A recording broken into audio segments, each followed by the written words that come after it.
Good day, Mortgage Monthly Hi, subscribers. It's Michelle and Warren here again today. We are coming to you with another topic that we hope is of interest to you. I think we've decided to sort of nip and tuck certain elements of the mortgage process and give you a little more insight into things that we come across on a daily basis. So our topic today is going to be on appraisals. Appraisals is a hot topic in our office. It absolutely is. There's lots of confusion about the appraisal and why it's needed and who measures it and who's right and who's wrong. So with that, I think we're just going to give you the who, what, where, when, and why. And maybe with that, we can start with what is an appraisal, Warren? Yeah, absolutely. So an appraisal is a fancy piece of paper that is outlining an opinion of value and condition of a property for the purpose of a bank to lend on or make a lending decision. Right. So it's a measurement of value. It's a tool that the lender relies upon. The measure is usually dependent on comparable what? Sales in the Sales. The operative word is sales. Yes. So it's a measurement based on sales, not listings. That's a huge distinction.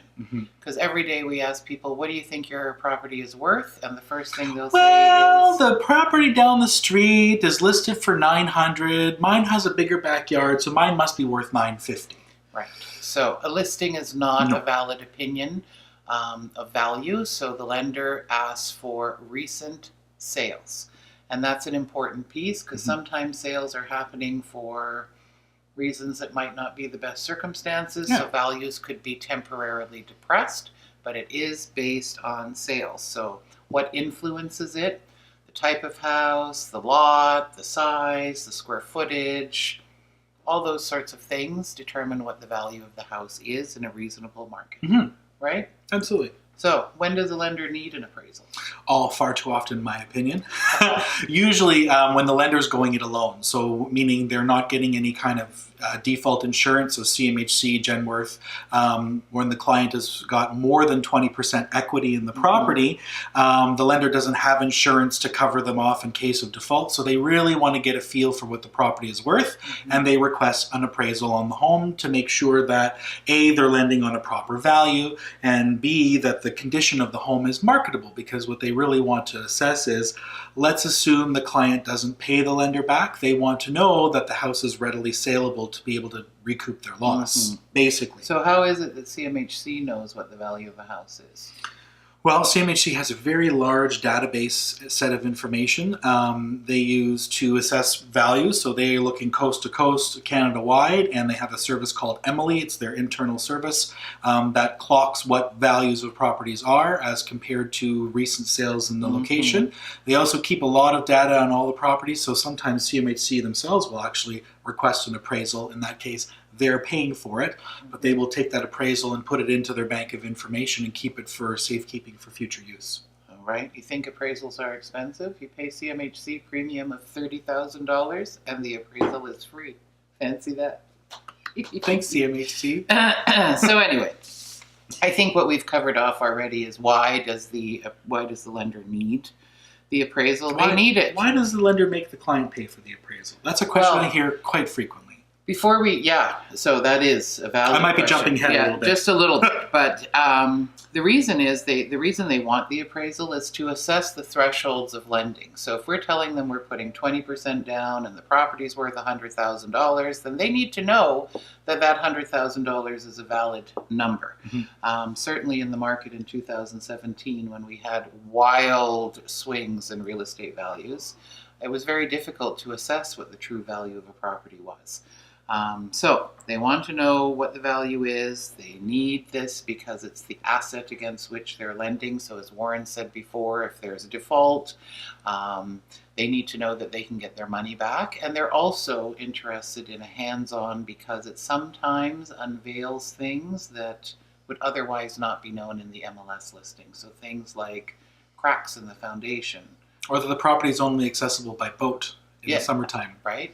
Or that this is oftentimes where you see the unveiling of what a student rental is. So in other words, the appraiser goes in and there are locks on each and every single door in the house.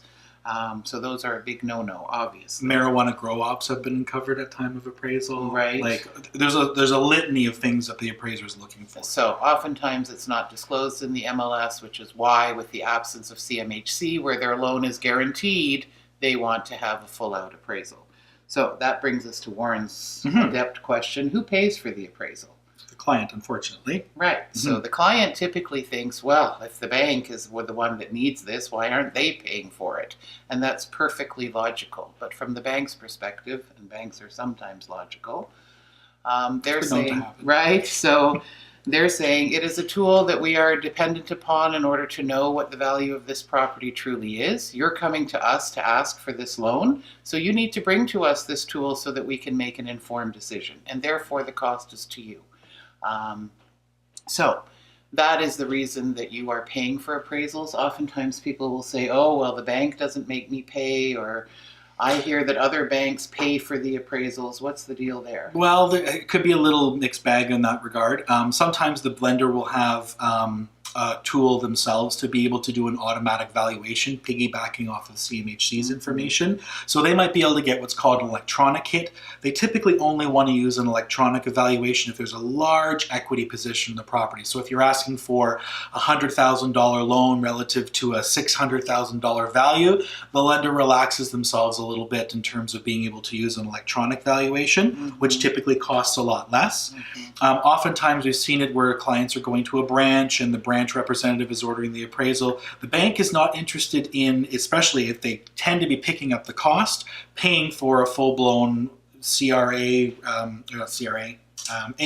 appraisal. So top accreditation. So they're going to give it to a junior appraiser who's going to charge $200 to go out and do the property and slap an appraisal together very quickly, versus a tenured appraiser. And that can, bottom line, you get what you pay for. We say that in the office all the time. It's very true. So oftentimes, banks may be picking up the charge because they're paying a junior appraisal next to nothing in order to go out and win your new mortgage.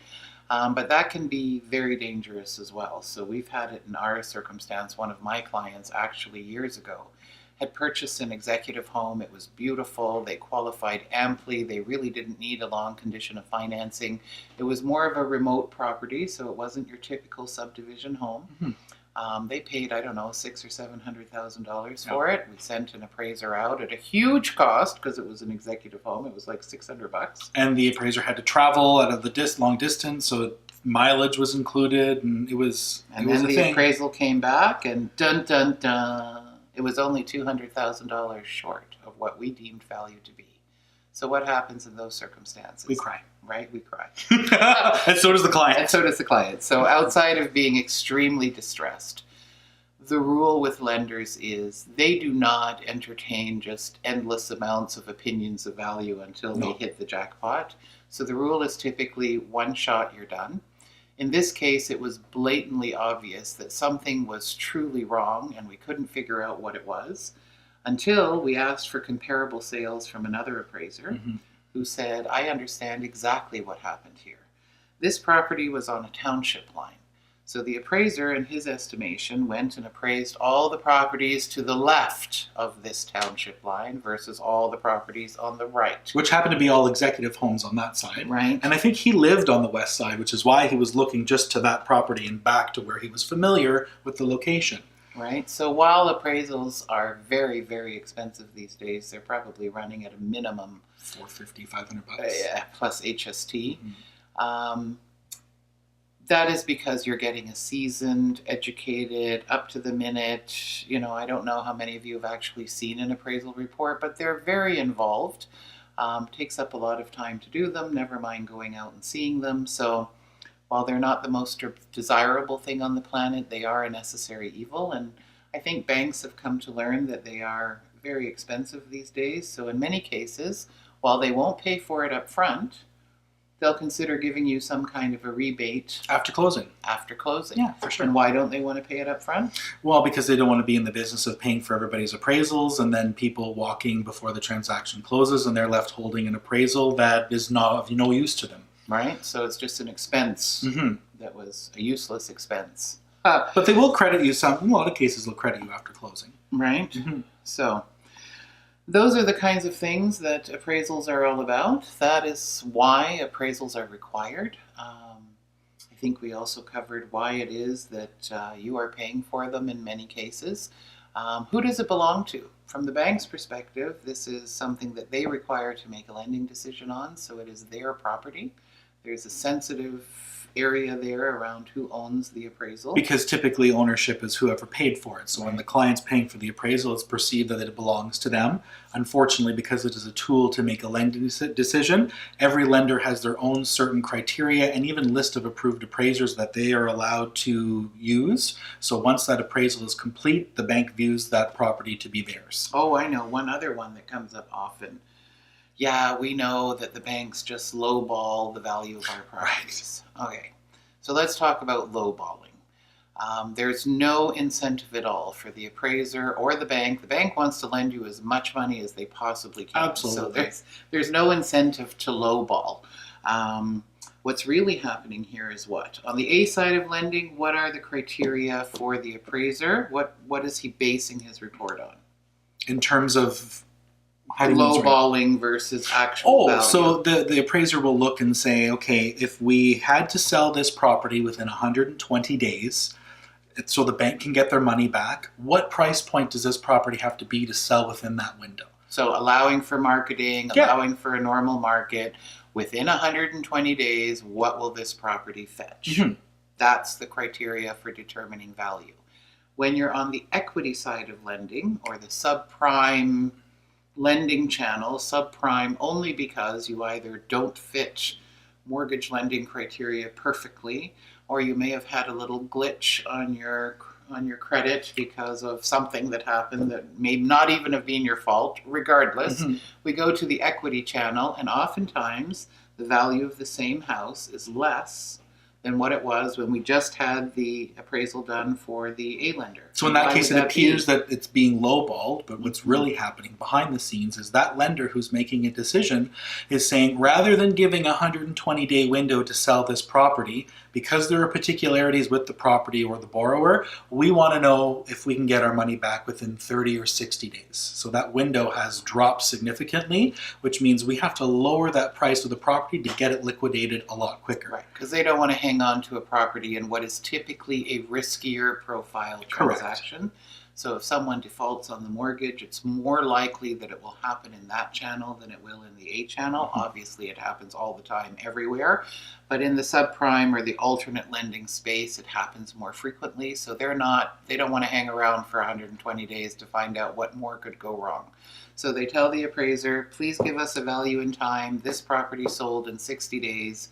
What will we get for it in order for them to make a lending decision? They could also apply that on the A side too, I would imagine. Like if you're in a specialty lending situation, you're buying a cottage that is boat access only is a more common one. Not a lot of people, not a lot of market for that type of property. So the lender may be a little bit more specific when they're telling the appraiser, evaluating this property, these are the criteria we want you to follow, and that could be the variance for a little bit of a shift in price too. Right. So overall, I mean, those are the ins and outs and do's and don'ts and whys and becauses about appraisals. It's just, as I said, a topic that comes up regularly in here, and a lot of misconception about what it is and why they're needed and who should pay for it.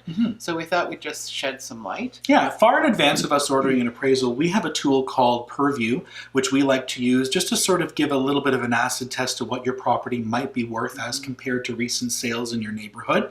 It is linked to land titles, and it's linked to postal code. It's not a perfect science. It's not factoring gives you an average. Yeah, it's not factoring in, if you've significantly renovated your home, but as Michelle said, an average.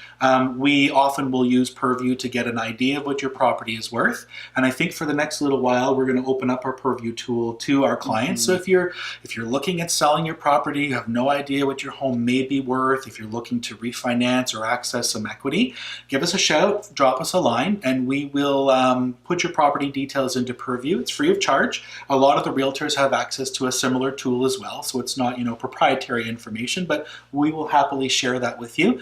But for now, what I'd like to do is maybe announce our April contest. Oh, we're going to do I think we should. Easter's coming up. So Easter's coming up the weekend of the 19th, I think. So the latter part of April, which gives us lots of time.